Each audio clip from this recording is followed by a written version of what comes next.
अभय और अदिति का प्यार का सफर। अभय एक अमीर घर का लड़का जो पढ़ने के लिए शहर में जाता है। अदिति एक गरीब परिवार की लड़की। अदिति और अभय की मुलाकात कॉलेज के पहले दिन हुई थी। दोनों अलग अलग शहरों से आए थे, लेकिन उनकी आंखों में एक पहचान सी थी। अदिति दिल्ली की रहने वाली थी, जबकि अभय रायपुर से था। कॉलेज का पहला दिन हमेशा खास होता है, और उस दिन पूरा कैंपस नवयुवकों से खचाखच भरा था। अदिति और अभय की क्लास भी साथ में थी।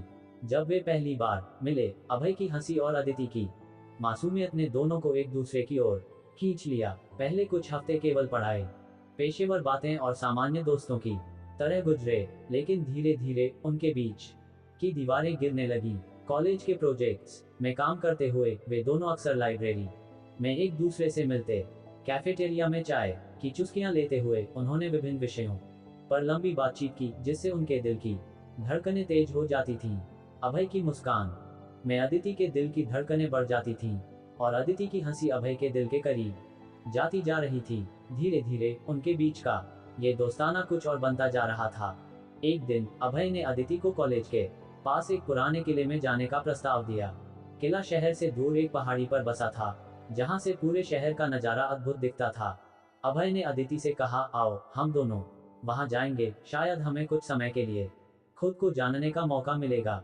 अदिति ने मुस्कुराते हुए हामी भर दी।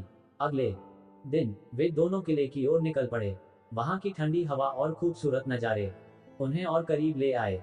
किले की पुरानी दीवारों पर बैठे हुए अभय ने अदिति से कहा, अदिति, मैंने तुम्हारे साथ जो वक्त बिताया है वो मेरे जीवन का सबसे खूबसूरत वक्त रहा है। अदिति, मैं तुमसे बहुत प्यार करता हूँ। क्या तुम मेरे साथ पूरी जिंदगी बिताने के लिए तैयार हो? अदिति की आंखों में आंसू थे, लेकिन वे खुशी के थे। उसने कहा, हाँ अभय, मैं भी तुमसे बहुत प्यार करती हूँ। तुम्हारे बिना मेरी जिंदगी अधूरी है। उनके प्यार की कहानी पूरे कॉलेज में फेमस हो गई। सब उन्हें आदर्श मानते थे। एक दूसरे की साझेदारी और समर्पण ने उन्हें और मजबूत बना दिया। कॉलेज खत्म होने के बाद अभय और अदिति ने साथ में अपना करियर बनाने का फैसला किया।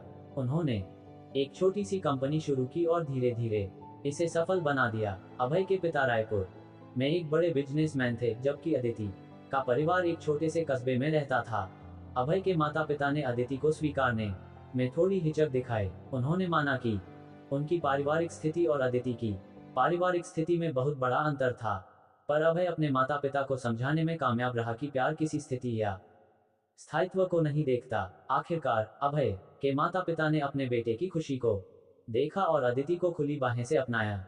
शादी का दिन तो सजी धजी महाकाव्य की तरह था। सुंदर सजी हुई मंडप, दोस्तों और परिवार का समागम, और हंसी मजाक से भरी हुई रात। सबकी आंखों में खुशी थी, लेकिन सबसे ज्यादा खुशी अभय और अदिति की आंखों में थी। उनकी शादी का दिन पूरे शहर में चर्चा का विषय बन गया।